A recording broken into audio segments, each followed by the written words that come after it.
Malawak ang ngiti ni Helena habang nakahiga siya sa kanyang kama at may catchat sa kanyang cellphone. Anong pinagkaiba namin ni Rizal? Basa pa niya sa chat ng kanyang ka-chatmate. Ano naman? Sagot pa ni Helena habang nagtitipa. Napapangiti pa ang dalaga na parang baliw habang hinihintay ang reply ni Logan. Ang lalaking nakilala niya sa isang dating app 1 linggo na ang nakalipas.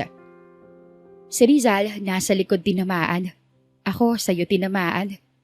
Pagbasa pa niya sa reply nito, bigla na lamang niyang nabitawan ng kanyang cellphone at saktong nahulog ito sa kanyang noo. Aray, ang sakit ng noo ko.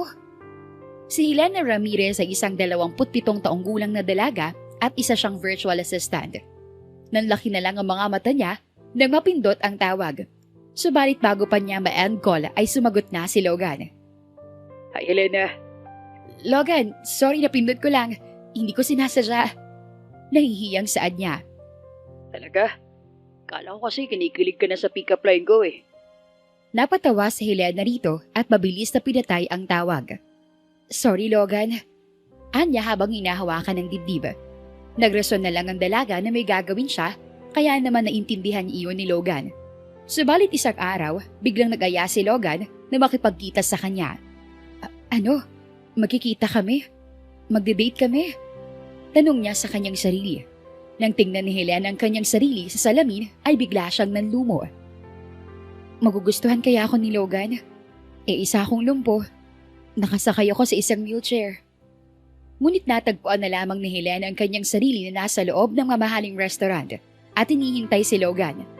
Mahigpit ang pagkakahawak niya sa gilid ng mesa habang nakaupo siya sa kanyang wheelchair. Kailangan ko lang kumalma. Alam ko ngayon lang ako lumabas ulit. Pero kaya ko to.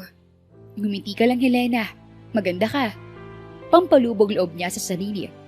Hindi na kasi sanay si Helena sa mataong lugar dahil alam niyang madalas ang unang tinititigan ng mga ito ay ang hindi niya kayang itago ang kanyang kapansanan. Maya-maya pa ay biglang bumukas ang pinto at ng restaurant at doon niya nakita ang lalaking pamilyar sa kanya. Ito na si Logan. Anya at malawak ng umiti rito. Kumuway pa siya para mapansin siya nito.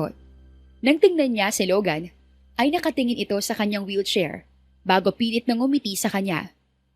Ay Elena, sorry nalito ko. Na-traffic kasi. Okay lang Logan. Nice to meet you. Anya at inilahad ang kanyang kamay rito. Tinanggap naman ito ni Logan at ngumiti ulit sa kanya. Nice meeting you too. Hindi mo naman sinabi sa akin na naka-wheelchair ka pala. Buti hindi kita inahiyang mag-jog. Natatawang sabi ni Logan. Napalunok si Helena ng kanyang laway at napaiwas ng tingin dito. Ay sorry, no offense man. I mean buti na lang talaga dahil isa palang PWD. Nakangiting saad ni Logan. Ngumiti lang siya pabalik dito at hindi pinansin ang sinabi nito. Order na tayo ng foods. Don't worry, it's on me. Sige, maraming salamat. No worries. Para lang itong donation sa may mga kapansanan. Oops, kidding aside.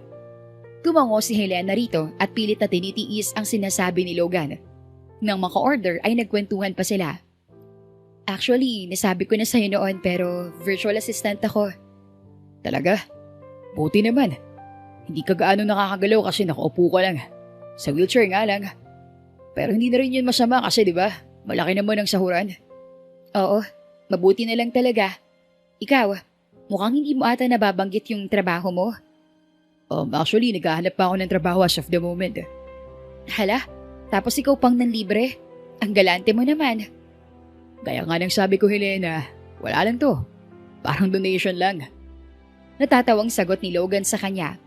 Habang tumatagal ay unti-unting naglaho ang pagpapanggap ni Logan at nagiging matalim at napanglait na ang mga sinasabi at tanong nito sa kanya. Hindi ka naman malungkot sa buhay mo Helena. I mean, hindi ka masyadong nakakalabas sa bahay kasi ganyan ka. Hindi naman malungkot. Siguro nung una pero nasanay na kasi ako. Hindi ka nakaka-exercise sa body niyan. Pero mukhang sexy ka naman. Ganun ba? Salamat naman. Ba't sayang pa rin kasi may kapansanan ka. Alam mo ba, para sa akin ay pabigat ang mga PWD. At wala rin silang silbi dito sa mundo. Ng mga normal na tao kasi isipin mo, paano sila makakagalaw ng maayos? May kulang sa kanila. Saad nito sa kanya habang tumatawa. Tahimik lang na nakikinig si Helena rito, subalit patago niyang pinupunasan ang kanyang mga luha. Ang sama niya sa akin. Wika niya sa kanyang isipan. Tapos nasasagabal pa nila yung mga taong kasama nila. Kaya ngayon, alam mo Helena, you should have told me from the start na isa ka palang PWD. Di sana hindi ko na sinayang yung oras ko. Tuloy-tuloy ang pagbuhos ng mga luha ni Helena, parang pinapakinggan ang bawat salitang sinasabi ni Logan. Subalit, laking gulat na lang niya nang may biglang sumuntok ng napakalakas kay Logan sa mukha. What the hell are you doing? Galit na tanong ni Logan sa lalaking sumuntok sa kanya. Ito ang lalaking nakaupo sa kabilang table nila. Ikaw ang anong ginagawa mo? Alam mo bang naririndi na ako sa mga sinasabi mo? Parang hindi lalaki sa mga sinasabi mo. Ano bang pakialam mo? Totoo naman talaga sinabi ko Salot sa lipunan ng mga PWD na kagaya niya. Nag-aksaya pa talaga ako ng oras dito. Alam mo kung sinong salot sa lipunan? Ang mga kagaya mong makitid ang utak. Malaki lang ang katawan mo, pero wala namang laman yung utak mo. Sino ka ba Nakatingin lamang si Helena sa dalawa habang nanginginig ang kamay. Hindi dahil sa takot, kundi dahil sa gulat. Hindi niya iyon inasahan, lalo pat may nagtanggol sa kanya. Di mo kailangan makilala. Pero kung gusto mo, you can search my name on the internet. Rocco Natividad. Maotoridad na sagot ng lalaki. Rocco Natividad? Siya ba yung may-ari ng RN Insurance? Isa siyang CEO? Gulat na saad ni Helena habang nakatingin kay Rocco. Wala akong pakialam. Itong sayo! Sigaw naman ni Logan at nagtangkang suntukin si Rocco. Subalit mabilis itong umilag, kaya naman ay nadapa si Logan sa sahig. Napatakip si Helena sa kanyang bibig dahil nagkagulo na sa loob ng restaurant. Kasalanan kong lahat ng to. Kung sana sinabi ko na lang kay Logan na lumpo ko, di sana wala kami rito. Hindi sana nagkakagulo. Hindi sana ako ililigtas at ipagtatanggol ng isang estranghero. Bulong pa niya sa sarili. Dumating naman ang manager ng restaurant at maging ang guard, tsaka inawat sina Logan at Rocco. Itong lalaking to nag-umpisa Sinuntok niya ako kahit wala naman akong ginagawang masama sa kanya. Baka kailangan niya magpunta sa mental hospital. Napangisi si Rocco habang nakatingin ito kay Logan. Talaga ba?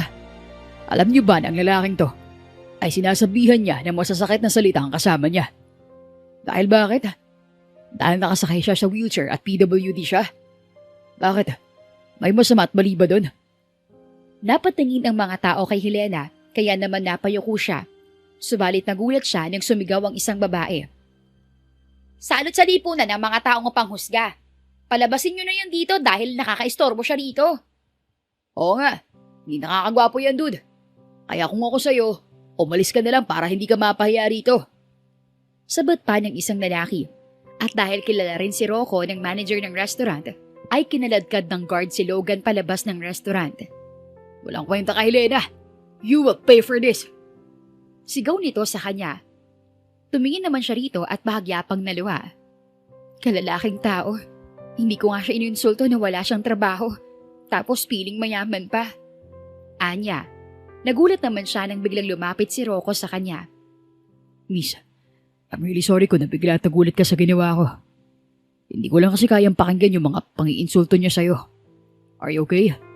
Umangat ang tingin niya sa binatang tumulong sa kanya kanina tsaka siya ngumiti rito. Hindi mo kailangan mag-sorry.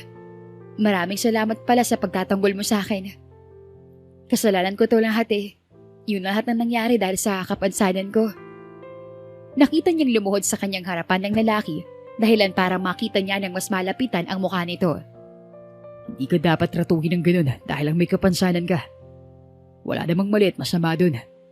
Maraming salamat talaga Ako nga pala si Helena. Helena Ramirez. Pagpapakilala niya sa sarili. Nice meeting you, Helena. Ako nga pala si Rocco Natividad. Narinig ko nga kanina. Nice meeting you too. Paano ba kita mapapasalamatan? Mag-isa lang ako sa table. Why not? Join me.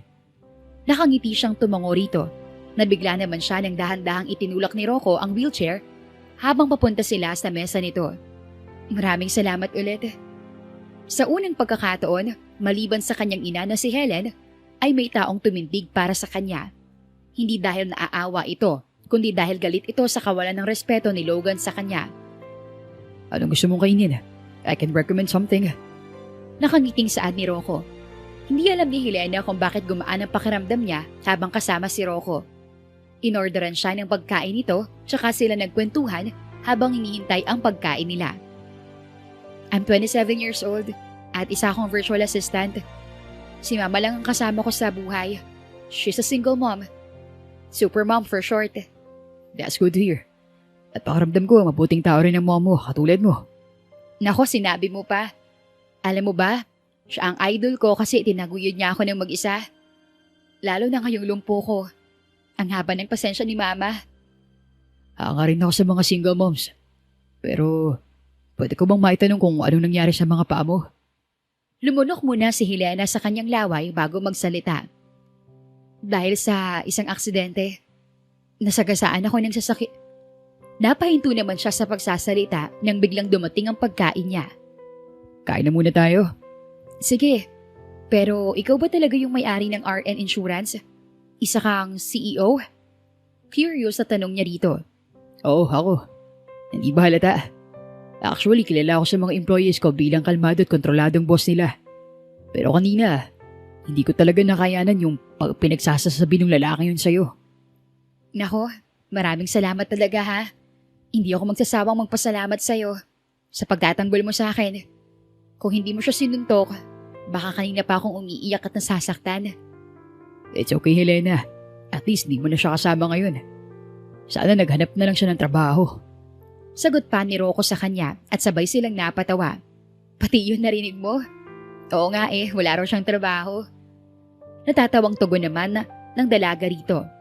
Kaya nga hindi naman nagdi-discriminate ng mga taong walang trabaho. Pero sana kasi sobrang entitled niya. Isa pa naman yun sa mga pet peeves ko.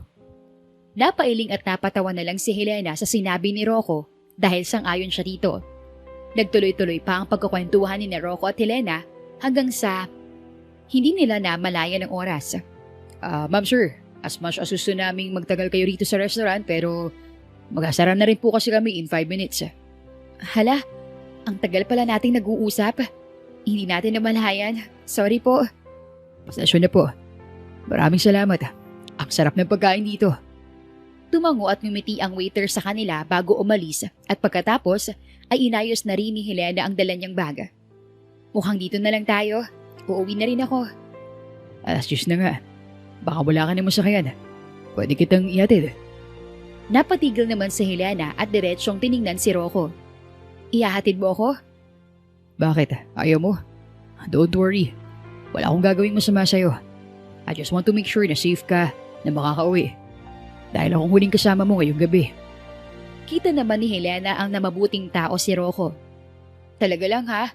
Kilala ka pa namang tao dito sa Pilipinas. Wala namang magagalit kapag ihahatid mo ko? Wala akong girlfriend, Helena. Kaya walang magagalit. Mabuti naman at malinaw. Kasi baka sabunutan lang pa ako bigla Alam mo namang hindi na ako nakakalakad. Pagbibiro pa niya rito. Hindi magandang biro yan. Pero tara na, malalim ng gabi. Nagpunta si Rocco sa likod niya at sinimulang itulak ng marahan ng wheelchair. Nang makarating sila sa parking lot, ay hindi niya alam kung bakit mabilis na lang ang tibok ng kanyang puso. Bubuhatin kita. Okay lang ba sa'yo? Nahihiyang tanong niya kay Rocco. Oo naman, walang kaso sa akin yun. Lumapit si Rocco sa kanya at maingat siyang binuhat nito. Nakahawak naman siya sa batok nito at napapikit pa dahil nakaharap siya sa mukha ng binata. Ang bango niya. Saad pa niya sa kanyang isipan. Komportable naman siya nakaupo sa backseat ng sasakyan ni Rocco, kaya nagpasalamat siya rito. Thank you, Rocco. Always welcome, Helena. At teka, ilalagay ko lang sa likod ng wheelchair mo. Tumango siya rito at inayos ang kanyang upo. Nang matapos si Rocco ay umupo na rin ito sa driver's seat at tiningnan siya. Bakit? May problema ba? Itatanong ko sana kung anong sinakyan mo papunta rito sa resto. Yung tito ko, kapatid ni Mama. Taxi driver kasi siya. Okay, nabuti naman kung ganun. Ang nakangiting sagot nito sa kanya at sinimulan ng paandarin ang kotse. Alam mo, Hindi ko talaga in-expect tong organic encounter natin. Natatawang wika niya rito. Ako rin. Pero ganoon talaga. Life is full of surprises. At isa pa, hindi ako nagsisisi na ipinagtanggol kita sa taong kasama mo kanina. Maraming salamat talaga, Rocco. Hindi mo lang alam kung gaano kalaking natulong mo sa akin. Akala ko talaga, uuwi akong luhaan ngayong gabi. Pero God is good. Kasi masaya kang uuwi ngayong gabi. Nakangiting tugon ni Rocco sa kanya.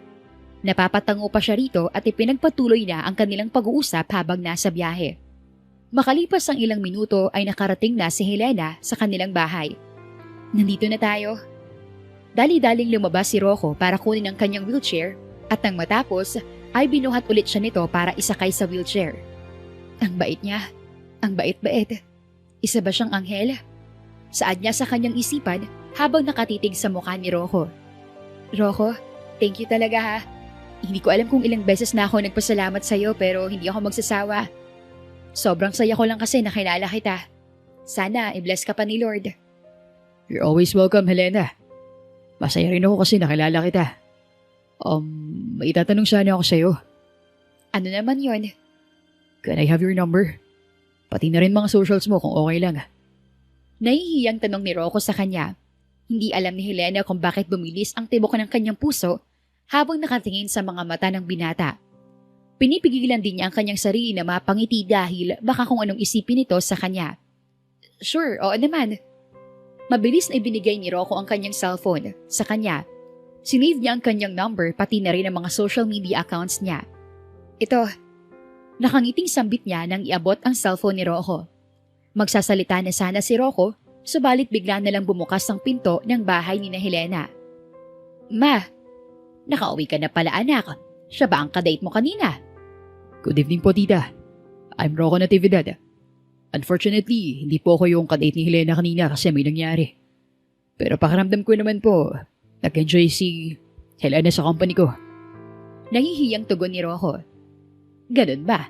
Maraming salamat sa paghatid sa anak ko, iho. It's my pleasure po, tita. At pasensya na po pero I have to go. Kailangan na rin po kasi magpahinga ni Helena. Maraming salamat sa paghatid sa akin, Rocco. Ingat ka sa pagmamaneho. Message mo lang ako kapag nakauwi ka na. Ayoko mag-alala.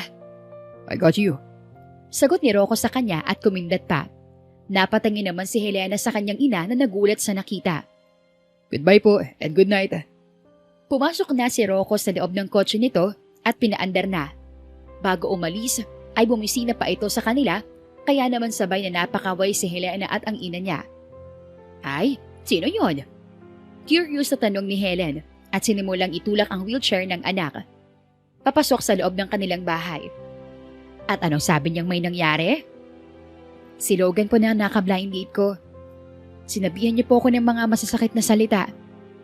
Ininsulto niya ako at sinabing walang silbi daw ang kagaya kong PWD. Pabigat sa mga taong malapit sa akin. Tapos nagsasayang lang daw siya ng oras. Ipinagpatuloy ni Helena ang pagkukwento sa kanyang ina na si Helen at maging ito ay gigil na gigil din sa nalaman. Wala akong pakailam sa sinasabi ng mga taong makakitid ng utak sa'yo, anak. Pero sa akin, buo ka. Walang kulang sa'yo. Tandaan mo yan. Nandito lang si Mama, okay? Pero alam mo, mukhang mabait naman yung Rocco na yun ah. Thank you, Ma. Oo, mabait na mabait. Ang saya pa kausap at alam mo ba, isa siyang CEO. Siya yung may-ari ng RN Insurance. Talaga? Bihira lang mga ganoong tao na nakikipagsalamuha sa hindi nila ka-level. Alam mo namang hindi tayo mayaman, hindi ba? Walang kaarte-arte sa katawan. Sinabi mo pa Napahinto naman si Helena sa pagsasalita nang biglang tumunog ang kanyang cellphone. Nang tingnan niya ang mensahe, isa itong unknown number. Hi Helena, this is Rocco. Nakauwi na ako sa bahay. Sana ikaw rin. Ha ha ha. Good night. Please save my number. Basa pa niya sa mensahe nito. Bigla na naman siyang napangiti sa kanyang binasa, kaya naman nang tingnan niya ang ina ay parang inaasar siya nito. O bakit po parang nangaasar kayo, Ma? Ay, ang lawak kasi ng ngiti mo eh. Si Rocco ba yan? Opo, nag-text po siya na nakauwi na po siya. Naku, anak, alam ko namang nasa tamang edad ka na. Pero alam mo rin na ayaw ko nakikita kitang nasasaktan dahil sa pag-ibig. Kilalanin mo muna si Rocco, ha? Huwag mai-inlove ka agad. Mama, hindi naman sa ganun. Magkaibigan po kami. At isa pa po, wala pang ang isang araw na nakilala ko siya. Oo nga, pero masaya ako anak. Kasi may iba ng kausap bukod sa akin. I-block mo na ang Logan na yon. Opo ma, pasok na po ako sa kwarto. Magpapahinga na po ako.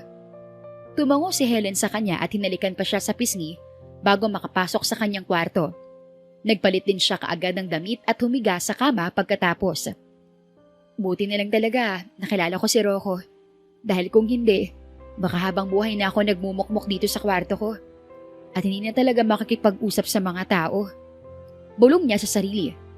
Matutulog na sana siya subalit nagising ang diwa niya nang tumawag ang number ni Rocco. Hello Rocco, napatawag ka. Ay Elena, gusto ko lang malaman kung okay ka. Sagot nito sa kabilang linya. Ay wow, syempre naman. Okay na okay ako. Ikaw ba? Sigurado ako napagod ka. Lalo na't binuhat mo ko kanina. Nakangiting anya. Hindi nga ako nakaramdam ng pagod eh. Wala lang yun sa akin. Just making sure na okay ka lang hanggang sa pagtulog mo. Hindi agad nakasagot si Helena, kaya naman ay narinig niyang tumawa si Rocco sa kabilang linya. Hindi naman ako weird para sa'yo. Ano mo naman nasabi yan? Galing pa talaga sa'yo. Galing sa isang CEO at sikat na tao rito sa Pilipinas. Baka kasi masabi mo na feeling close ako sa'yo eh. Never nga yang sumagi sa isip ko eh. Pinagpatuloy ni Helena at Rocco ang kanilang pag-uusap sa cellphone hanggang sa nakatulog na si Helena. Helena, are you still there? Nang marinig ni Rocco ang maliit na hilik ni Helena, ay bahagya pa itong napatawa. Nakatulog na nga siya. Good night, Helena. Sweet dreams. Saad nito bago pinatay ang tawag. Kinabukasan ay halos manlaki ang mga mata ni Helena nang mapagtantong tinulugan niya si Rocco. Katabi pa niya ang kanyang cellphone, kaya naman mabilis niya itong kinuha. Pinatay ko na ang tawag. Tulog ka na kasi. Rinig ko yung hilik mo. Pagbasa pa niya sa huling mensahe ni Rocco sa kanya, napasa po na lang siya sa kanyang noo dahil sa hiya. Humilik? Ako? Nakakahiya ka, Helena. Saway pa niya sa kanyang sarili. Bumangon na siya sa kanyang kama at nagsimulang maghanda dahil maya-maya ay magtatrabaho na siya. Teka, ime-message ko muna si Rocco pala. Mag-sorry ako sa kanya. Anya nang matapos sa pagkain. Sinendan niya ito ng mensahe, subalit makalipas ang ilang minuto ay tumawag ito sa kanya. Teka, video call? Natatarantang wika niya at sinagot ang tawag ni Rocco. Good morning. Bati pa nito sa kanya. Hindi naman mawari ni Helena kung bakit bigla na lang tumibok ang puso niya nang makita si Rocco. Subalit uminit naman ang magkabilang pisngi niya nang makitang topless si Rocco. Diyos ko naman, hindi ako ready sa mature roles. Bulong niya sa sarili. Rocco? Ever ka namang nakatopless ka lang, di ba? Nanlaki ang mga mata ni Rocco sa kanyang sinabi. Sorry, magbibihis muna ako. Napatawa naman siya rito nang makitang mabilis itong naghanap ng damit sa kwarto nito. Sorry talaga, Helena. Kakaliko ko lang kasi eh. Okay lang. Nahihiyang tugon niya rito. Ikaw, aware ka namang may towel sa ulo mo. Gaya ni Rocco ay nanlaki rin ang mga mata niya nang mapagtantong may towel pa pala sa ulo niya. Kaya naman mabilis niya itong kinuha. Oo nga, sorry. Hindi ko na malayan eh. Tumawag ka kasi. Sorry Helena kung napigla kita. Pwede ko namang i-end to kung may gagawin ka. Actually, okay lang sa akin kasi uupo lang naman ako rito sa work ko. Baka ikaw, hindi ka pupunta sa company mo? Maybe later. Ikaw, hindi ka naman busy? Ipinagpatuloy nilang pag-uusap at kahit mayroon silang ginagawa ay hindi iyon alintana sa pagkakwentuhan nilang dalawa. Nang magtanghali ay sabay pa silang kumain habang nagbe-video call. Alam mo, hindi ko alam kung bakit ang gaan ng loob ko sa'yo. Saad pa ni Helena habang umunguya. Ako rin. Hindi ko nga alam kung bakit gusto ko makipagkaibigan sa'yo eh.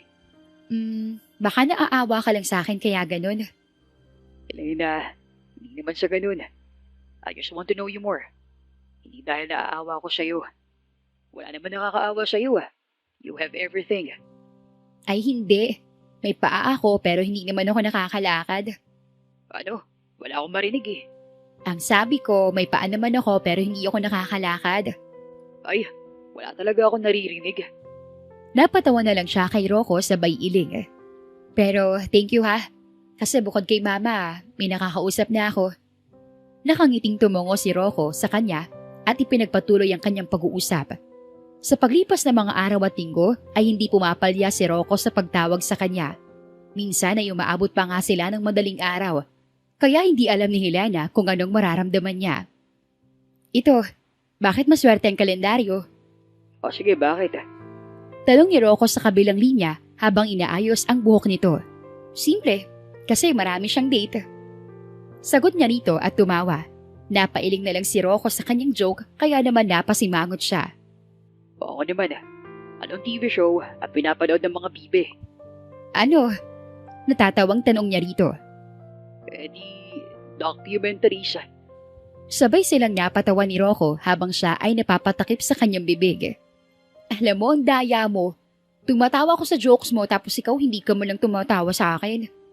O sige, mag-joke ka ulit. Anong pangalan ng leader ng bibe na nagsasabi ng kwak-kwak? O sige, ano? Hindi mo alam? Si Justin Bieber. Natatawang tugon niya rito. Narinig naman niyang humagalpak ng tawa si Rocco sa kabilang linya kaya naman ay palihim siyang napangiti rito. Ay sus, baka nagpapanggap ka lang na natatawa ha? Bakit naman ako magbabanggap? Hindi ako ganyan, Helena. Lahat ng intensyon ko, puro at totoo. Saan pa nito sa kanya? Nakita pa niyang nagpout pa ito ng lips kaya naman hindi maiwasan ni Helena na bumulong sa sarili. Ang cute naman itong taong to. Favorite talaga ako ni Lord. Helena, may sasabihin pala ako sa'yo. Oh, ano yon? Pwede ba kitang bisitahin dyan sa inyo? Nahihiyang sagot ni Rocco sa kanya. Biglang bumilis ang tibok ng puso ni Helena. Hindi niya alam kung bakit ganun na lang ang nararamdaman niya kahit screen lang naman ang pagitan nila ni Rocco. Oo naman. Kailan ba? Paglulutuan kita ng pagkain. Bukas sana. Bukas agad? Anya sa isip. Sige. Sabihan mo lang ako kung anong oras ka pupunta. Kapag tapos ka na sa work mo. Nakangiting sagot ni Rocco sa kanya. Ano ko nga sana puntahan kita riyan ngayon eh. Pero naisip ko na mas mabuting magpaalam muna ako sa'yo. Baka hindi mo gustong may bumibisita sa'yo eh. Naku, hindi ah. At isa pa, gusto ko no, magkaibigan kaya tayo. Masaya akong makita kita. Hindi lang sa pagitan ng screen ng cellphone. Masaya ako marinig yan. Pagkatapos nilang mag-usap ay lumabas si Helena sa kanyang kwarto. May kailangan ka ba anak? Wala naman po ma. Pero bibisita raw po si Rocco bukas. Nahihiyang saan niya. Nakita naman niya ang nakakaasar na tingin ng kanyang ina kaya naman uminit ang buong mukha niya. Mama, nangaasar ka na naman. Aba hindi ha. Mabuti naman at bibisita siya. Maglilinis pala ako rito sa bahay. Tutulong po ako. Nako, wag na. Magpahinga ka na para may energy ka bukas. Si Mama talaga. Akala mo naman kung anong gagawin namin eh. At isa pa po, sinabi ko sa kanya na paglulutuan ko po siya. Ganun ba? Ano namang iluluto mo para sa kanya? Kumakain kaya ng munggo at pritong galunggong si Rocco? Natatawang tanong niya. Ay, itatanong ko na lang pala sa kanya. O siya, at isa pa mag-beauty rest ka. Kailangan maganda ka bukas. Kailangan pa ba yun ma? Maganda na naman ako. Mana sa'yo. Sabay namang napatawa ang mag-ina at nag-uusap pa sila tungkol kay Rocco. Kinabukasan ay maagang naligo si Helena para magtrabaho. Bakit ba ako kinakabahan? Excited ba ako kasi makikita ko ulit si Rocco? Araw-araw kong nakakita ang mukha niya eh. Pero, ewan, gusto ko na ata siya. Saad ni Helena sa kanyang sarili. Iwinaksi niya ang kanyang iniisip at sinubukang mag-focus sa kanyang trabaho. Nang matapos ang lahat ng task na pinagawa ng kliyente niya sa kanya, ay kaagad siyang lumabas ng kwarto para magsimulang magluto. Anak, inihanda ko ng lulutuin mo. Mabuti naman at kumakain ng munggo at pritong Gigi si Rocco. Oo ma, alam mo kung bakit? Favorite pala niya yung dalawa. Natuwa naman ang kanyang ina sa kanyang sinabi. Lumapit siya sa mesa kung saan niya ka-set up ang lutuan. Hindi ka naman mahihirapan anak. Andito lang ako. Salamat mama. Kailangan kong galingan para ganadong kumain si Rocco. Malawak nang umiti si Helen sa kanya at nang matapos ay sinimulan na niya ang pagluluto. Enjoy na enjoy si Helena habang nagluluto at para ito sa kanyang kaibigan. Ang dali lang, asigurado ako na masarap tong munggong niluto ko. Anya, tinulungan na siya ng kanyang ina sa pagligpit ng kanyang mga ginamit at nag-ayos ulit. Maya-maya pa ay nakarinig na sila ng katok sa kanilang pinto. Ayan ka na naman, Helena. Kinakabahan ka na naman. Si Rocco lang naman yan. Saway niya sa sarili. Binuksan ng kanyang ina ang pintuan at doon bumungad sa kanya ang nakangiting si Rocco at may dala pang mga prutas. Hindi alam ni Helena na sa mga oras na yon kung bakit parang huminto ang paggalaw ng kanyang paligid. Nagpagupit pa siya. Ang gwapo niya. Bulong niya sa sarili. Helena, are you okay? Napatulala ka ata. Bumalik sa wisyo si Helena nang mapagtantong nakapasok na pala si Rocco sa loob ng bahay nila. Rocco, hi. Malawak ng ngiting bati niya dito. Nagulat na lang siya nang bumeso si Rocco sa kanya. It's nice seeing you, Helena. Bulong pa nito sa tenga niya. Nag-bless at bumeso rin ito sa kanyang ina. Mas lalo pang bumilis ang tibok ng puso ni Helena dahil sa ginawa ni Rocco sa kanya.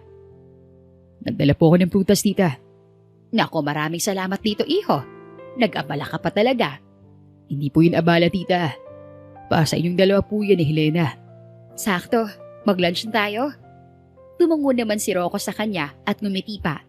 Nagulat naman siya nang marahang itinulak ni Rocco ang kanyang wheelchair, kaya naman palihim siyang napangiti rito. Wow, mukhang masarap to ah. Siyempre naman, ako na to eh. Sabay silang napatawa sa kanyang sinabi. Maya-maya pa ay nagsimula na silang kumain kasama ang kanyang ina. Iho, mabuti naman at kumakain ka ng munggo at pritong galunggong. Kasi balita ko galing ka sa mayamang pamilya. Sinanay po kasi ako ni na mommy, tita. At pareho rin tong paborito ni na daddy. Naku, nakakatuwa naman ang pamilya mo. Thank you po. Helena, gusto mo ng tubig? Nanlaki ang mga mata niya sa gulat dahil sa naging tanong ni Rocco sa kanya. Tahimik lang naman siyang kumakain at pinapakinggan ang usapan nito ng mama niya. Subalit iniisip pa siya nito. Okay lang ako. Ikaw kaya ang bisita rito. Gusto mo ng tubig? Ikaw ang tinatanong ko eh. Tinanong mo pa talaga ako pabalik.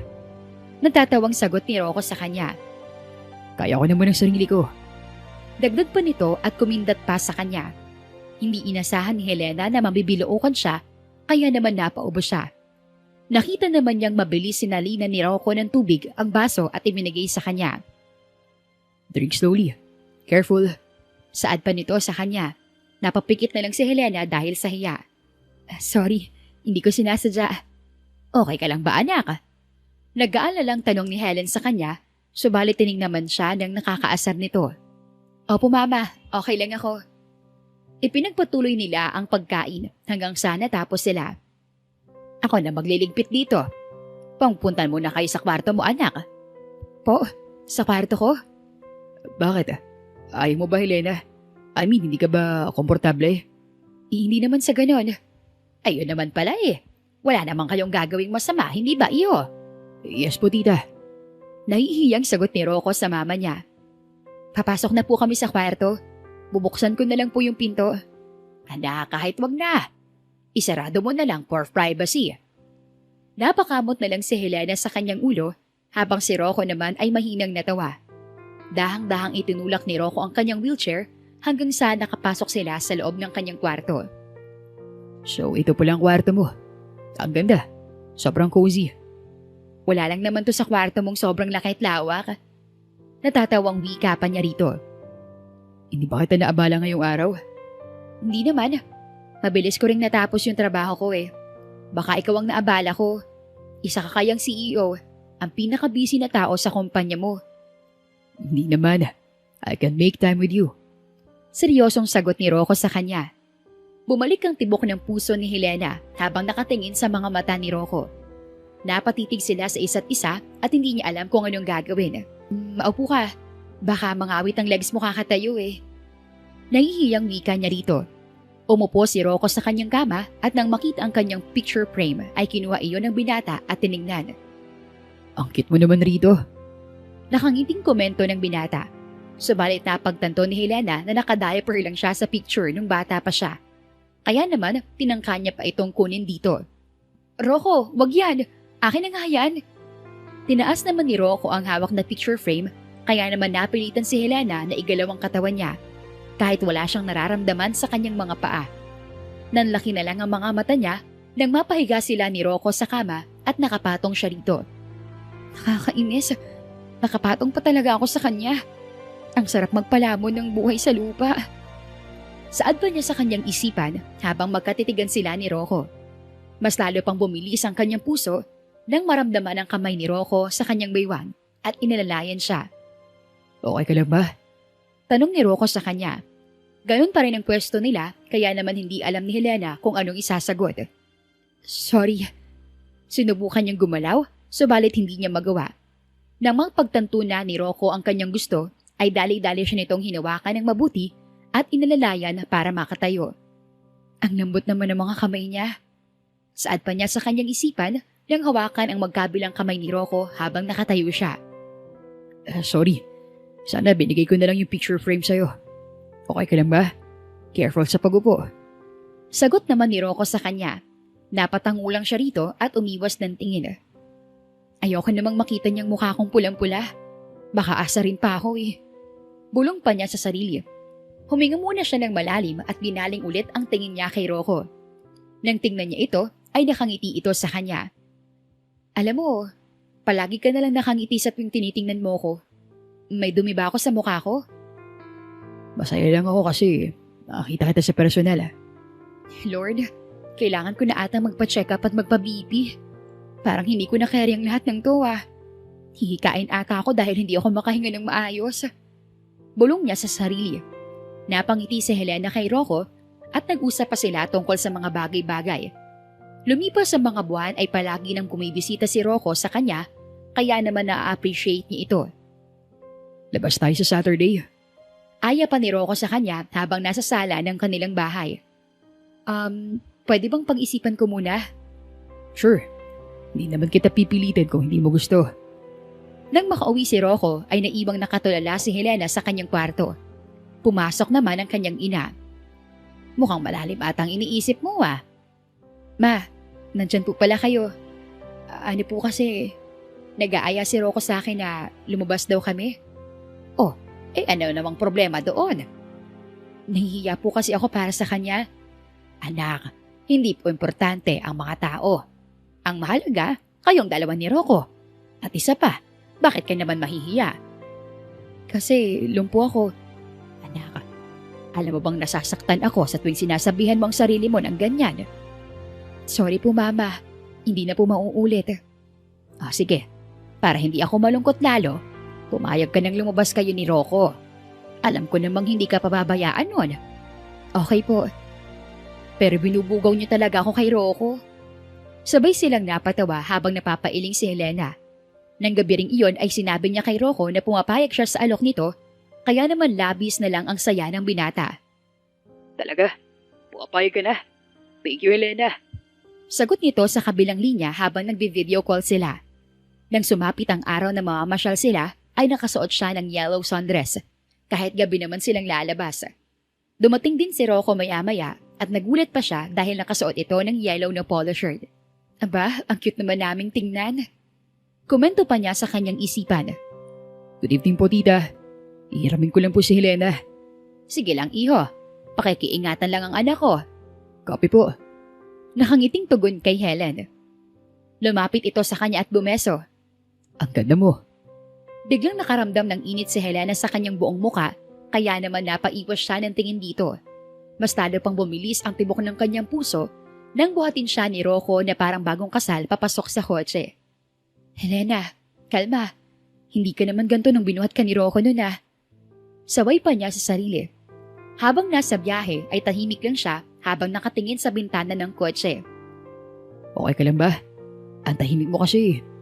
Pagbasag ni Rocco sa katahimikan. Oo naman. Alam mo bang ngayon lang ulit ako nakalabas buhat nung nakita tayo sa restaurant? Natatakot lang ako na makita tayo ng mga tao. Helena, sinabi ko na sa'yo, di ba? Huwag mong isipin ng mga taong nakapaligid sa atin. Isipin mo na lang na mga unggoy sila. Napatawa naman siya sa sinagot ni Rocco sa kanya at napailing. Alam mo namang kilala kang tao, di ba? Ay, wala akong pakialam sa kanila. Nakafocus lang ako sa'yo. Ikaw at ikaw lang. Napatigil si Helena at diretsong tinitigan si Rocco nang magmamaneho. Tinititigan mo ako Hindi ako makafocus sa pagdadrive. Mabilis na napaiwas ng tingin si Helena rito dahilan para marinig niya ang mahinang pagtawa ni Rocco. Nang makarating sila sa plaza ay bigla siyang namangha sa ganda ng lugar. Puno kasi yun ng mga ilaw at may mga tao ring namamasyal. Ang ganda rito. Ikaw ang pinakamaganda rito Pabiro niyang tiningnan ng masama si Rocco at sabay pa silang napatawa pagkatapos. Nagpunta rin sila sa boardwalk na nasa gilid lang ng plaza. Tuwang-tuwa pa si Rocco habang tinutulak ang wheelchair niya, sabay turo ng mga magagandang pwesto. Nako, maraming beses ka na nagpunta rito Itong unang beses ko nagpunta rito. Nag-research kasi ako tungkol dito sa lugar. Nahihiyang sagot ni Rocco sa kanya. Napakagat naman si Helena sa kanyang ibabang labi at napangiti. Diba, sabi mo gusto mo kumain ng street foods? Mga tusok-tusok, balot at barbecue. Naalala mo pala? Oo, yun ang namiss ko Your wish is my command. Ipinakita ni Rocco sa kanya ang isang stall na puno ng mga pagkain na gusto niyang kainin. Hindi niya alam kung bakit naluluha siya nang makita ito. Lalo na si Rocco na malawak ang ngiti sa kanya. Naisip ko lang kasi na itong unang date natin. Kaya gusto kong ibigay ang gusto mo. Nagustuhan mo ba? Sobra. Binili mo ba lahat ng to? Nahihiyang tumango si Rocco sa kanya kaya naman napangiti siya rito. Ang dami nito May kwek-kwek, barbecue, tempura, sopas, tapos may balot pa. The best ka talaga. Balot ang unang kinain ni Helena at sobrang tuwa pa niya nang makita ang maanghang na suka. Hindi ka ba kumakain ito? Hindi, pero itatry ko para sa'yo. Palihim na napangiti si Helena rito at binigyan ng isang balot. Tinuruan pa niya ito kung paano kainin at wala namang kaarte-arte si Rocco. Ano, masarap ang sabaw di ba? Tapos ang laman, the best sa maanghang na suka. Oo nga, sana tinry ko to nung pinilit ako ni Mommy noon. Natutuwang sagot ni Rocco. Tinikman pa nila lahat ng pagkain sa stall kaya naman labis ang saya ni Helena. Nang matapos kumain ay namasyal ulit sila at nagpunta sila sa isang malaking puno ng mangga na puno ng mga lights. Masaya ka ba sa paglabas natin? Oo, busog na ako Pwede ko bang dalhan ng balot si Mama? Paborito kasi niya rin niya yun Oo naman, kahit anong gusto mo. Tumango naman si Rocco at malawak pang ngumiti rito. Helena, may sasabihin sana ako sa'yo. Ano naman yun? Gusto kita. Hindi bilang isang kaibigan kundi bilang isang babae. I like you. Pagtatapat pa ni Rocco. Hindi niya alam kung bakit bigla nalang sumabog ang kanyang puso habang nakatitig sa mga mata ni Rocco na puno ng senseridad. Ano? Bakit mo naman ako nagustuhan? Ang daming babaeng bagay sa'yo. Pero hindi naman sila ikaw. Gusto kita kasi ang buti ng puso mo. Hindi ka lang maganda sa panlabas, kundi pati na rin ang puso mo. Masaya ako sa tuwing magkausap tayo. Hindi ko ma-explain kung bakit gusto kita makita at makausap araw-araw. Sa tuwing hindi naman tayo magkausap, ikaw lang ang nasa isip ko. Ikaw lang ang iniisip ko. Pero Rocco, sobrang layo ng agwat natin. Langit ka, lupa ako. Marami akong pagkukulang. Ni minsan di yan sumagi sa isip ko, Helena. Para sa akin, magkapareho lang tayo. Walang labis, walang kulang. Hinawakan ni Rocco ang kamay niya, kaya naman ay mas lalong bumilis ang tibok ng kanyang puso. Sa tuwing kasama kita, hindi ko iniisip na may kulang sa'yo. Kasi wala naman talaga. Don't be hard on yourself, Helena. Nandito kami ng mama mo. Nagmamahal sa'yo. At ipaparamdam namin na walang kulang sa'yo. Napaluha naman si Helena habang nakatingin sa mga mata ni Rocco.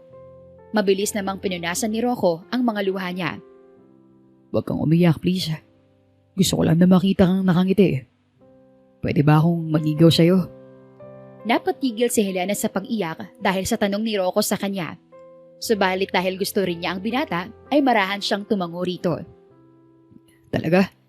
O apayag ka? Thank you, Helena. Thank you. Sinagot ni Rocco at mabilis siyang iyakap. Huwag kang matakot, okay? Nandito lang ako. Kasama mo ako. At kaya nagsabi ko, hindi natin dapat isipin ng ibang tao, okay? Parang batang tumatango si Helena kay Rocco tsaka sila napangiti sa isa't isa. Sobrang saya ng puso ni Helena dahil hindi niya inaasahan na may magkakagusto pala sa kanya. Ang saya ko po, Lord. Sana hindi po ako masaktan sa piling ni Rocco. Nang sumunod na mga araw ay nagsimulang manligaw si Rocco sa kanya. Walang mintis ang pagbisita nito sa kanya at tinadalhan siya ng mga bulaklak at regalo nito. Alam mo, hindi mo naman kailangang magbigay sa akin ng mga ganito araw-araw eh. Itong gusto ko eh. Pero kung ayaw mo, pwede naman kitang regaluhan ng mga alahas, titulo ng lupa, kotse. Mabilis sa tinakpan ni Helena ang bibig ni Rocco para hindi ito magpatuloy sa pagsasalita. Anong alahas, lupa at kotse? Okay na pala ako dito sa bulaklak at mga regalo mong chocolates at teddy bear. Hindi makapaniwalang saad ni Helena sa kanyang manliligaw. Habang tumatagal, ay mas nanguhulog pa si Helena kay Rocco. Hindi lang ito mabait at maalaga sa kanya. May respeto rin ito sa kanyang mama Helen. Kaya naman masayang masaya si Helena rito. Sasagutin ko na ba si Rocco o hindi pa? 3 buwan na siya naniligaw sa akin at sobrang consistent niya. Palagi siyang may oras sa akin kahit busy siya sa trabaho. Ay Lord, kinikilig po ako na ewan. Anya habang nakahiga sa kanyang kama. Kinabukasan, bumisita si Rocco sa kanya, dala-dala ang isang bouquet ng bulaklak. Gaya ng dinadala nito araw-araw. Ay ganda, kamusta ang araw mo? Malambing na tanong nito sa kanya. Subalit hindi siya ngumiti rito. Nakita niya kung paano nagbago ang ekspresyon ni Rocco. May nangyari ba? Bakit hindi ka ngumingiti? Tumigil ka na sa panliligaw sa akin. Ayaw mo ba sa akin? Pero sige, hindi kita pipilitin. Salamat kasi binigyan mo ako ng chance para iparamdam sa'yo kung gaano kita kamahal at Sinasagot na kita. Tayo na. Napatawa ng mahina si Helena nang makita ang reaksyon ni Rocco. Sinasagot mo na ako? Girlfriend na kita? Nakangiti siyang tumango rito bilang sagot. Yes! Sinagot mo na ako! Sigaw pa ni Rocco. Tumigil ka nga. Buti na lang at namalayan ka si Mama. Natatawang sabay niya sa nobyo. Hinawakan ni Rocco ang 2 kamay niya at hinalikan iyon. Sobrang saya ko, Helena. Promise, hindi kita pa iiyakin. Hindi kita sasaktan. Huwag kang mangako, Rocco. Ipakita mo sa akin. Iparamdam mo. At ganoon din ako sa'yo. Salamat sa pagtitiis sa akin. Minsan hindi ako nagtiis sa'yo. Kasi sobrang saya ko sa tuwing kasama kita. Napapikit at ngumiti si Helena nang dumampi ang labi ni Rocco sa kanyang noo. Simula ng araw na iyon, ay mas lalo pang ipinaramdam ni Rocco sa kanya ang pagmamahal nito. Masaya pa ang kanyang ina nang ibalita niyang sinagot na niya ang binata. Good morning. Bati ni Rocco sa kanya sabay halik sa kanyang pisngi. Akala ni Helena na isa lang yung panaginip. Subalit mabilis siyang nagising nang makitang malawak ang ngiti ng kanyang nobyo. Ang aga mo, baby. Good morning. Ganyan talaga. Gusto ko kasing makita ka na agad eh. Mabutit, maagang nagising si tita. Kumain ka na ba? Hindi pa nga eh. Mabuti, dito ka na kumain. Nanlaki ang mga mata ni Helena nang may mapagtanto. Mabilis siyang napatakip sa kanyang bibig. Oh, bakit ah? Morning breath. Nakakahiya.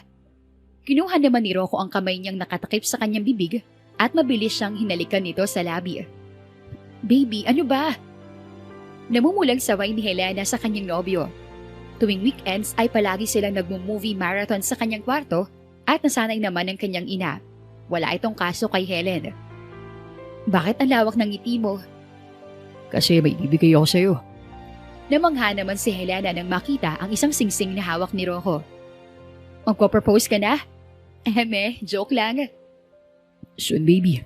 Pero sa ngayon ito munang promise ring. Dahan-dahang isinuot ni Rocco ang singsing sa kanyang daliri, habang siya naman ay namumulang nakatingin sa kanyang nobyo. I love you, Helena. Nandito lang ako parati para sa'yo. Mahal na mahal kita. Tandaan mo yan. Mahal na mahal din kita, Rocco. Salamat kasi dumating ka sa buhay ko. Gusto sana kitang ipakilala sa pamilya ko. Sige, excited ako makilala sila. Labis na lang ang kaba ni Helena nang makapasok sila sa malaking bahay ni Rocco. Nakatulak ito sa kanyang wheelchair at palagi niyang sinasabihan na magiging okay lang ang lahat. Ito na ba si Helena? Hi, Iha. Nice meeting you. I'm Rowena, Rocco's mom. You can call me Tita Rowena. Good morning po, Tita Rowena. Masaya po akong makilala kayo. Nakilala rin niya ang ama at ang kapatid na babae ni Rocco. Kitang-kita ni Helena na gaya ng kanyang nobyo ay mabait ang pamilya nito. Ano palang trabaho mo, Iya? If you don't mind me asking. Virtual assistant po ako, Tito Rowan. Wow, talaga ate? Alam mo ba gusto kong itry rin yan? Ang laki daw kasi ng sweldo eh. Malaki nga, Rory. Kung gusto mo, pwede kitang i-recommend. Nakangiting sagot niya rito. Malawak namang napangiti ang kapatid ni Rocco sa kanya. See, I told you. Hindi mo kailangan matakot. Thank you for making me feel complete, baby. Walang kulang sa'yo, baby. I love you. Napangiti naman si Helena at Rocco sa munti nilang bulungan at ipinagpatuloy ulit ang pag-uusap. Marami rin silang pinag-usapan ni Rory, lalo na't pareho silang babae at dalaga ito. Ate, sasagutin ko lang po tong tawag ah. Sure, take your time. Pinuntahan ni Helena ang kanyang nobyo sa kusina, subalit napatigil siya nang marinig ang usapan nito at ang ina nito. Ano anak? Si Helena ang babaeng nasagasaan mo noon? Gulat na tanong nito. Yes, ma'am. Nagpunta ako sa ospital noon para bisitahin siya.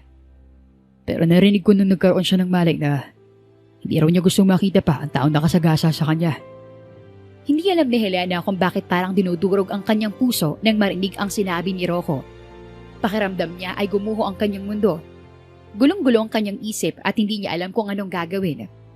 Hindi niya ako mahal. Naaawa lang siya sa akin. Binabayaran lang niya ang kasalanan niya sa akin. Wala sa sarili niyang saad habang patuloy sa pag-agos ang kanyang mga luha. Mabilis siyang bumalik sa sala na parang walang nangyari. Na para siyang walang narinig. Helena, it's really nice meeting you. I had fun talking to you, Iha. Sana dalasan mong pagbisita rito. Masaya rin po ako nakilala ko kayo, tita. Maraming salamat po sa mainit na pagtanggap. Nakangiting sagot niya rito. Nagpaalam din si Helena sa ama at kapatid ni Rocco. Habang nasa biyahe, ay tahimik lang siya. Iniisip pa rin ang narinig at nalaman niya kanina. Okay ka lang, baby? Nag-aalalang tanong nito sa kanya. Mabilis naman siyang tumango rito at ibinaling ang tingin sa binata. Hanggang sa makarating sila sa tapat ng bahay, ay tahimik pa rin siya. Baby, may nangyari ba? May hindi ka ba nagustuhan? Sabihin mo nga sa akin, Rocco. Hindi totoo ang lahat ng ito, di ba? Hindi mo ako mahal. O baka hindi mo nga ako minahal. Naaawa ka lang sa akin dahil may kasalanan ka sa akin. Baby. Oo. Narinig ko kayo ni Tita Rowena kanina. Kailan mo pa balak sabihin sa akin ang totoo, Rocco? Na ikaw mo nakasagasa sa akin. Ang dahilan kung bakit hindi ako makalakad ngayon. Baby, sasabihin ko sana sa'yo. Kailan? Kapag matagal na tayo? Hindi mo alam kung gaano kasakit, Rocco. Akala ko totoong nararamdaman mo sa akin. Akala ko totoong mahal mo ko at lahat-lahat. Hindi pala. Naaawa ka lang sa akin. Tumaas na ang boses niya dahil sa galit na kinikimkim niya kanina.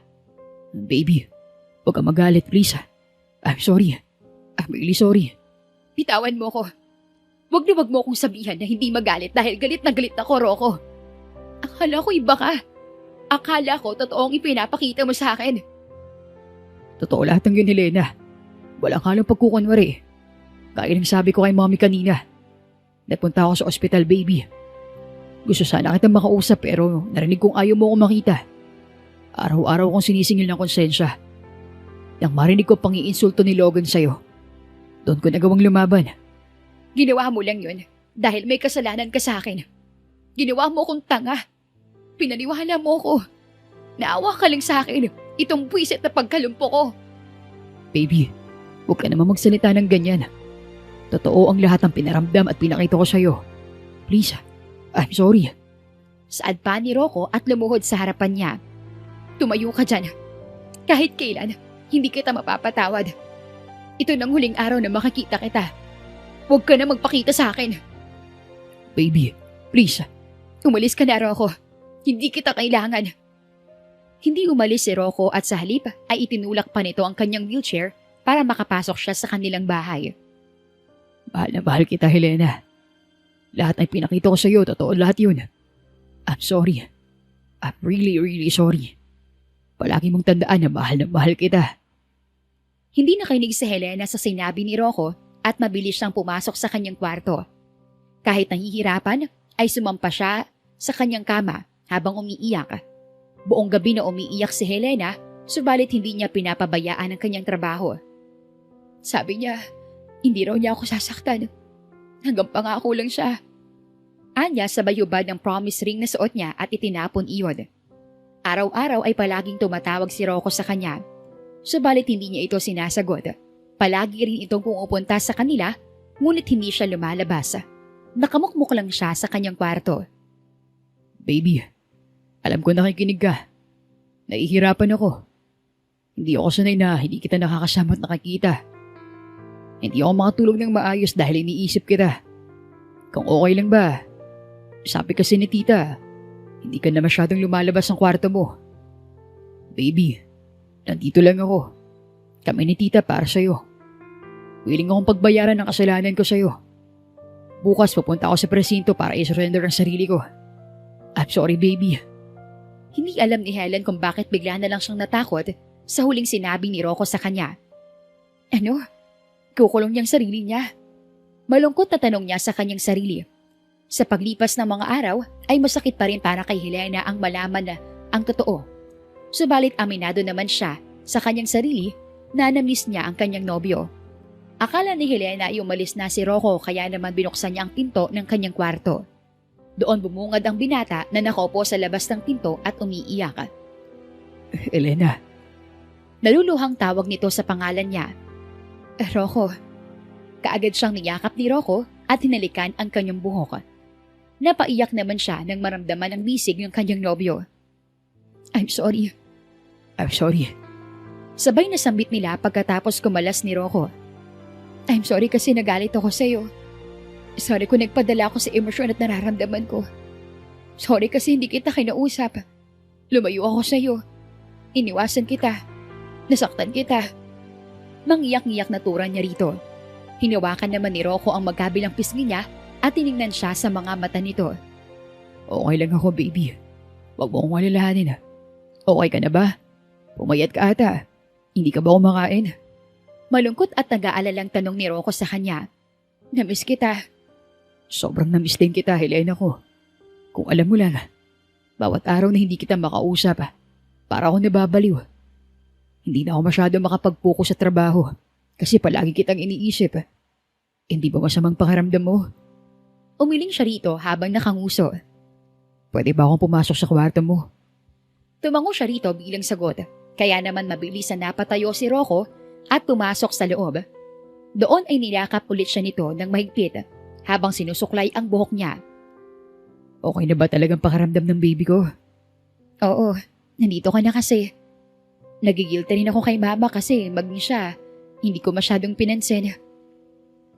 Sinabi ko lang kay titang lahat. Naiintindihan niya ako pero mas naiintindihan ka niya. Hinintay ka namin hanggang sa maging okay ka, baby. Ganyan ka namin kamahal. Thank you, Rocco. May sinabi rin pala ako sa kanya tungkol sa pagpapatherapy mo. Na sana pumayag ka. Gastos lang yun. Wala akong pakialam, Helena. Kahit maubos pa ang pera ko, gagawin ko yun para sa'yo. Hindi dahil naaawa ko. Hindi dahil may kasalanan ako. Kundi dahil mahal kita. Kaya sana, pumayag ka sa alok ko. Napatingin si Helena sa mga mata ni Rocco at ang tanging nakikita lamang niya ay ang labis na pag-aalala nito at pagmamahal para sa kanya. Sige, pumapayag ako. Para sa sarili ko, para kay mama, at para sa'yo. Hinalikan siya ni Rocco sa labi kaya naman napangiti siya rito. Naisip niya na walang saysay ang pagmumukmok niya sa kanyang kwarto dahil alam niyang may taong naghihintay sa kanya. Hindi nagtagal ay sinamahan siya ni Rocco sa pagpapacheck up muna sa neurologist at orthopedic. Nagulat pa siya nang dalhin sa pinakamahal na ospital sa Pilipinas. Baby, ang mahal dito eh. Hindi naman kailangan. Baby, wag ka na magreklamo, please. Para sa'yo naman to eh. Nandito lang ako parati, okay? Nakangiting tumango si Helena sa kanyang nobyo. Baby, thank you. Thank you sa family mo. At kay mama rin. Salamat sa pagsuporta at pag-aalaga sa akin. Anything for my baby. Nandito kami para sa'yo. Kasama mo rin ang Diyos. Makalipas ng ilang araw, ay sinimulan na ang pagpapatherapy ni Helena. Araw-araw pagkatapos ng kanyang trabaho, ay sinasamahan siya ni Rocco sa pagpunta sa physical therapy clinic. Salamat talaga sa pagsama sa akin, mahal ko. Always, baby. Hindi ako magsasawa na samahan ka. Tinulungan naman ni Helena ang kanyang sarili. Masipag siya sa pagpapatherapy. Bagay na ikinatuwa ni Rocco at ng ina niya. Nagtuloy-tuloy ang therapy hanggang sa umabot ito ng 1 taon. Sabay na silayan ni Helena at Rocco ang paglalakad niya. Kaya naman nakita niyang napaiyak pa ang dalawa. Nakakalakad na ako. Masayang anya. Salamat sa Diyos, anak. Mangiyak-ngiyak saad ng kanyang ina at niyakap siya. Salamat nga talaga sa kanya, baby. Nakakalakad na ako. God is good, mahal. Salamat din sa pag-aalaga, pagsuporta at pag-alalay sa akin. Kayo ni Mama at ng pamilya ko. Walang napagsidla ng tuwang nararamdaman ni Helena. Nagpunta rin sila sa restaurant kung saan una silang nagkita ni Rocco kasama ang nanay niya at ang pamilya ng kanyang nobyo. Ang saya-saya ko, mahal. Kahit umabot ng 1 taon ang pagpapatherapy ko, pakiramdam ko sobrang bilis lang. Kasi masipag ka, mahal. Gusto mong ginagawa mo, kaya hindi mo na malayan. Simula noon ay palagi nang lumalabas sina Rocco at Helena kapag may free time sila. Nagagawa na rin niya ang mga bagay na hindi niya magawa noon, gaya ng pamamasyal sa ibang lugar. Ang ganda talaga rito sa Baguio. Balang araw dadaling ko rin si Mama dito. Anya habang naglalakad sila sa Burnham Park na magkahawak ang mga kamay. Saan ba gusto magbakasal, mahal? Lalayo pa ba ako? Dito siguro. Sobrang ganda kasi. Nakangiting sagot niya. Nagulat na lang siya nang biglang lumuhod si Rocco sa kanyang harapan at nabigla nang makita ang singsing na hawak nito. Will you marry me? Alam ko marami na tayong pinagdaanan, pero ito lang ang masasabi ko. I love you, and I want to spend the rest of my life with you. Yes, Rocco. Magpapakasal ako sa iyo. Maingat na isinuot ni Rocco ang engagement ring sa isa niyang daliri. Matamis din siyang hinalikan nito at may mga taong pumapalakpak sa kanila. Ibinalita rin nila sa kanilang mga pamilya ang tungkol sa pagpo-propose ni Rocco na siyang ikinatuwa naman ng mga ito.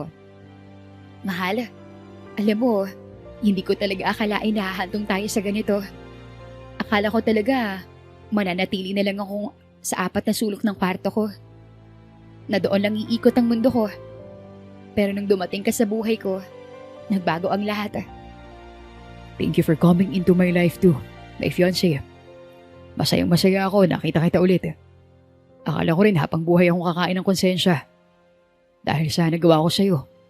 Mahal, kalimutan na natin ang nakaraan. Ang importante, napatawad natin ang isa't isa. Yun ang mahalaga. Alam mo bang may isang quote sa Disney movie na tumatak sa akin? Sa Meet the Robinsons, keep moving forward. 3 salita lang. We just have to move forward. Dahil hindi natin maibabalik ang nakaraan. Thank you sa lahat, mahal ko. Excited na ako makasama ka sa iisang bahay. Kasama ang munting pamilya natin. Hindi nagtagal, ang matamis na nilang pagmamahalan ay nauwi sa engranding kasalan. Labis ang tuwa ni Rocco at Helena sa araw ng kanilang kasal. Salamat sa pagtupad ng dream wedding ko, mahal. At dito pa talaga sa Baguio. Nakangiti saan niya sa kanyang asawa. Siyempre, kasal na tayo. Ikaw na si Mrs. Helena Ramirez Natividad. I love you. I love you too, Mr. Rocco Natividad. Asawa ko. Makalipas ang ilang taon, ay nagkaroon ng 2 anak sina Rocco at Helena. Isang lalaki at isang babae. Labis naman ang tuwa ni Helena dahil nakamit na niya ang kanyang gusto. Ang maging ina sa kanyang mga anak, maging asawa sa kanyang mister, at mamuhay ng masaya kasama ang kanyang pamilya. Ipinapakita sa kwento na ang tunay na halaga ng tao ay hindi nasusukat sa anumang pisikal na kakayahan, kundi sa dignidad, kabutihang loob at tapang. Sa kabila ng diskriminasyon at pangiinsulto na naranasan ni Helena, natutuhan niyang maging matatag at bigyan ng respeto ang kanyang sarili. Isang paalala na ang pagiging PWD ay hindi kailanman dahilan para maliitin ang kanilang pagkatao. Ang tunay na pagmamahal ay hindi nakabatay sa awa, kundi sa pangunawa, pananagutan at paggalang. Si Rocco sa kabilang banda ay hindi lamang tumindig kung hindi ay hinarap din niya ang kanyang pagkakamali at pinanindigan ang kanyang nagawang kasalanan. Ipinapakita rin ang wagas na pagmamahal ng isang ina na kahit mag-isa si Helen ay itinaguyod niya ang kanyang anak na si Helena bilang isang mabait at napagmahal na anak. At kahit sino pa, kaya niyang banggain para lang sa kanyang anak. Higit sa lahat, itinuturo sa kwento na ang kapatawaran at katotohanan, kahit masakit, ay nagbubukas sa atin ng daan sa paggaling at paghilom. Hindi lamang sa katawan, kung hindi ng puso at ng pag-ibig na may malasakit at paninindigan, ay may kapangyarihang magbigay ng pag-asa at magandang kinabukasan. Wakas. Maraming salamat po sa inyong pakikinig. Ako po si Miss Lan. Dito lang yan sa Dear Inday. Hanggang sa muli. Hanggang sa muli. Hanggang sa muli. Hanggang sa muli. Hanggang sa muli.